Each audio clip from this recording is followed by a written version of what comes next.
Hello and welcome to Firearm Freedom.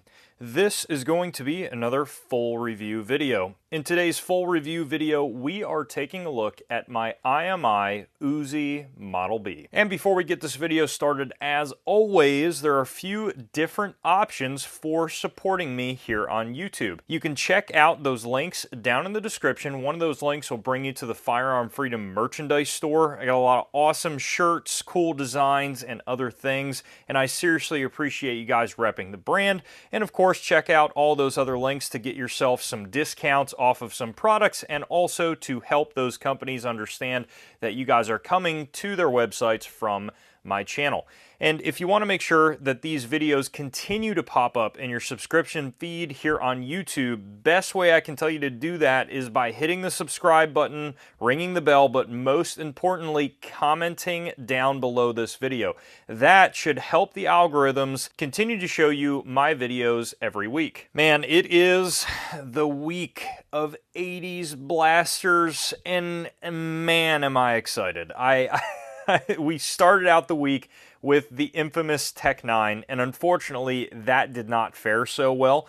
You know, side note, after you guys have watched the video that came out on Monday, I watched the footage back, and the entire time I was holding the magwell, and although the magazine was very tight in the magwell, which is what prompted me to assume that holding where my finger would be touching the magazine slightly would not cause an issue, made me kind of think, man, I wonder if that is what was causing so many ridiculous failures, is that just a slight amount of pressure on the magazine was causing it to shift, causing problems with the ejector. I don't know. I might try it at a different range day, just holding it like a regular pistol, and see if that changes anything. I doubt it will. But with that being said, we are now here with what I would consider the king, the absolute king of the 80s submachine gun genre, the UZI. The UZI, for me, is by far one of my favorite submachine gun variations of all time. I absolutely love the UZI, and as a kid growing up, I had UZI squirt guns, I had UZI guns that if you pulled the trigger a few times, it made a little noise on the inside, like it sounded like it was shooting. And I remember just holding that UZI and just dreaming that one day I might be able to actually shoot one of these. And my friends, I actually own one, and I still can't get over it to this day that I was able to pick up an original IMI UZI Model B. The Model B is a little bit special because it is one of the closest representations to an original IMI UZI submachine guns that you are ever going to get. This representation, the Model B, is a semi-automatic variation. Now, this is an original IMI. It is not a Vector Arms or a Century or a Velocity. This is original IMI, as you can see here on the side, made in Israel and imported by Action Arms Ltd. In Philadelphia. Now, this was imported back in the 80s, and this was made by Uzi Gal himself, the original designer and manufacturer of the UZI submachine gun. Now, of course, because of our country's kind of ridiculous laws, we were not able to really see the open bolt semi-automatic variation in the United States, because the ATF kind of did away with the ability to have open bolt semi-automatics for how easy they were to convert into a standard automatic UZI. Now, when we get to the Model A and the Model B, IMI decided to import in a civilian version of the UZI. What they did is they switched it from open bolt to closed bolt, and the Model B here is the closed bolt variation. So the typical UZI, you would pull the bolt to the rear, it would stay to the rear, and every time you pulled the trigger, the bolt would go forward and fire. With the closed bolt, of course, you have a standard blowback design, and it is striker fired, and kind of an interesting mechanism here in the fire control group. The Model A variation, of course, was before the Model B, and that had some slight differences in the sights, and it was also supposedly, according to the ATF, too easily convertible into an automatic, so they then made the Model B, which was a little bit more difficult, actually a lot more difficult to convert. You would have to essentially get an entirely new receiver in order to properly convert this thing back into its rightful state. And they also had these Model A's and Model B's with a funky long 16-inch barrel, and that is exactly what you see here. Now, when I originally did my first impressions video of the Model B, I had the 16-inch barrel, and for the longest time, I had plans on SBRing this UZI. And finally, after all my other little projects got finished and everything was done, I kind of had nothing else in the NFA world that was up on deck, and I decided, you know what, it's finally time to get this UZI in its rightful condition with the short 10-inch barrel. The barrel on the UZI is really, really unique with how easily it can be removed from the gun. Now, because of YouTube's stupid policies, I can't actually show you guys this, but there's a small detent here and a ratcheting knurled device here. And this simply is the barrel nut. You can crank this off and the barrel simply comes out of the gun, and you can see we have our 10-inch barrel there compared to the massive 16-inch barrel. In a lot of photos and other things, you guys may have seen what looked like the short barrel on my Model B here, and it was actually not. It was a dummy barrel. Now, of course, right when this video got started, for the life of me, I cannot find that freaking dummy barrel anywhere, and I just had it laying around, and that's always how it goes.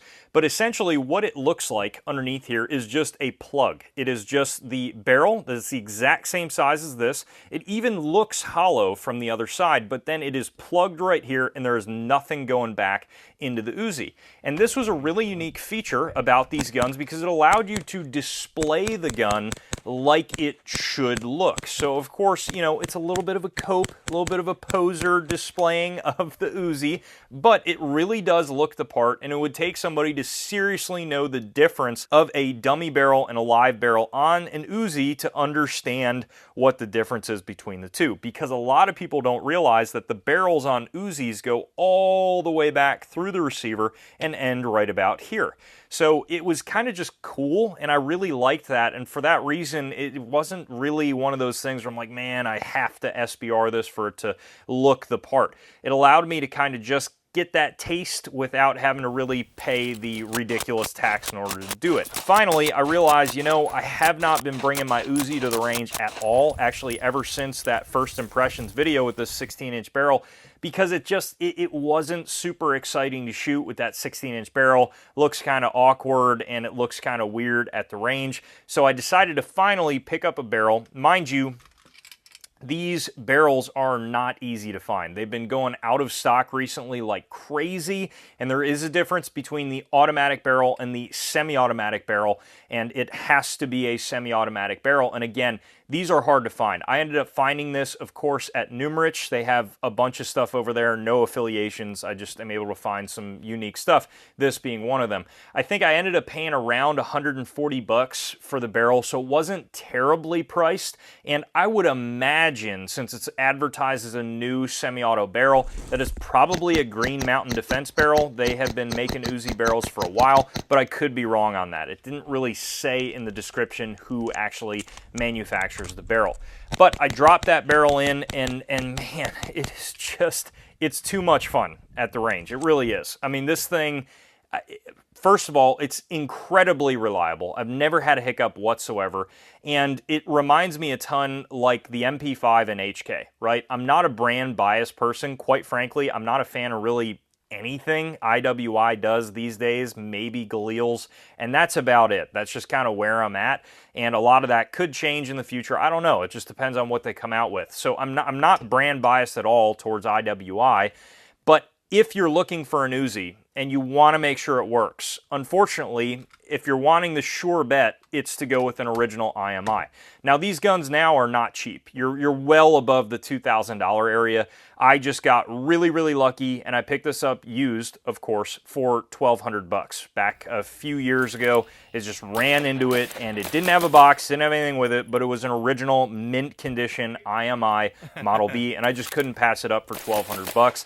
Luckily, I got it because, again, you can't even touch these things for below $2,000 right now. They're very, very hard to find. So I have tried a Velocity Firearms clone back in the day, got a lot of examples of those. They never really worked well for me at all. Very unreliable, unfortunately, due to some out-of-spec parts. Even though the company was great, the gun just, it was lacking. Of course, their MAC is phenomenal.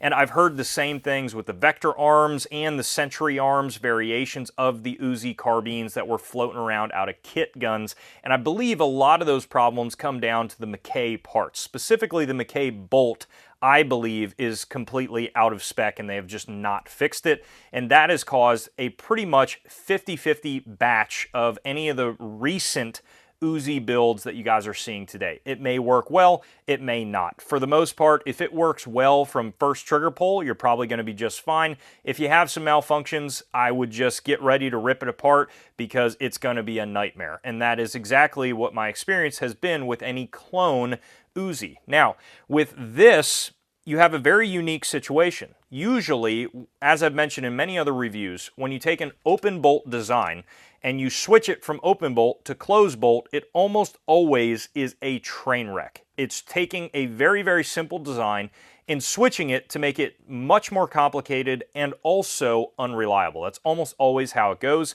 In this case, you have IMI, the actual original designer and creator of the Uzi, working with IMI to figure out a proper design for a closed bolt version of the gun.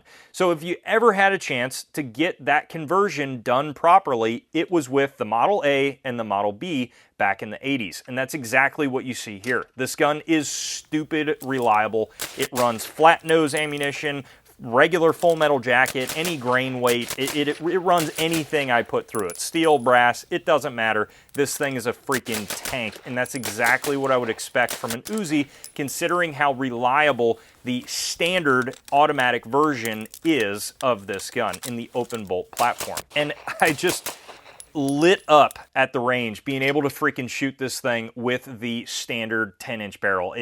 I was so pumped because the gun just, it transitions so well. It's got such a cool vibe to it, and it is a blast to shoot at the range. These things are very, very heavy, so because of that, there is no recoil to the gun at all. And you would think with the collapsible stock that's in the rear, and the proper way to go ahead and get this out is smacking it down, pulling it back, and it is in place and ready to go. And oof, I love this gun. So you would think that because of this stock being, 80s and metal, that it would not be the most comfortable thing, but it actually is a really comfortable stock. It gets the job done just fine, and because there's no recoil to this gun, you don't really have any issues of comfort. It's just fine, and even on a very cold range day like it was today, I did not experience any issues with this thing at all. Now, I will say, I experienced the first kind of weird thing about the Uzi at this very cold, sub-freezing temperatures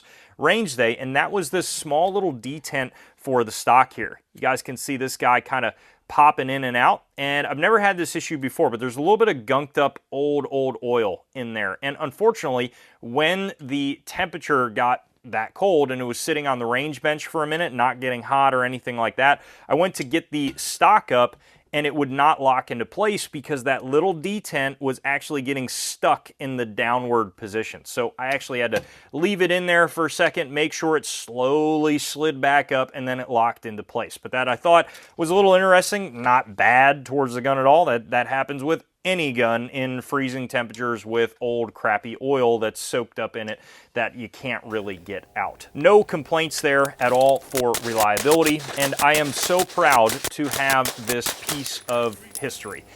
I cannot think of a more iconic gun than the Uzi. And when we're looking in movies and other things, I mean, I swear every single freaking action movie that I watched from the 80s had an Uzi, and it made me want one so freaking bad. And it's just awesome to have the real deal, have an actual 80s Uzi. It's incredible. Now, a few downsides to the Uzi is, of course, the grip. A lot of people will talk about this, and it is definitely a little bit of an issue, and primarily the grip safety here in the rear. That's why you see a lot of the real OG secret squirrel guys out there will tape or duct tape or rubber band around this grip safety to make sure that it stays in the downward position. It is pretty strong, and it is a little bit easy to pop back off of it accidentally, so you want to make sure you're holding that down. And it's got kind of like the 80s 2x4 subgun grip, so it's not the most comfortable thing to hold on to, but with a little bit of grip tape or maybe some goon tape or whatever, it's going to work out just fine. Now, the other nice thing about the UZI is that magazines are still available, affordable, and plentiful. These things are all over the place.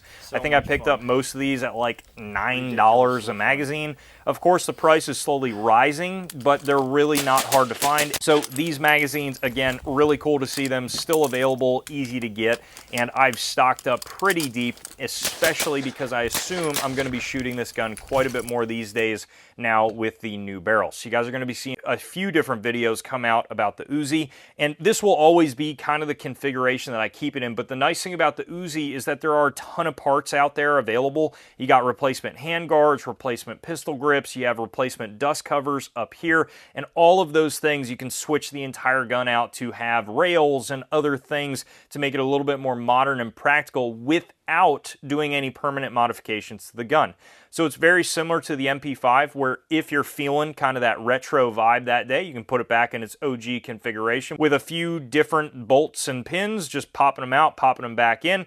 Or if you want to go modern and practical, same deal, just swap everything out real quick and you got a completely different gun. I am considering going with a suppressor. These guns are known for being incredible suppressor hosts, so I may go with the Bowers Group Verse 9S or the GSL Jericho suppressor. Either of those two are kind of up on the table. I'm comparing them both, and I got to figure out which one I want to go with for the UZI, so stay tuned for that in the future. Guys, that is going to wrap up this full review video on my IMI UZI Model B. If you have any other questions about this gun or anything else on the channel, please throw them down below in the comment section, and I absolutely will get back to you. While you're down there, head up to the description for the links to support the channel, and as always, stay tuned for more great videos coming soon.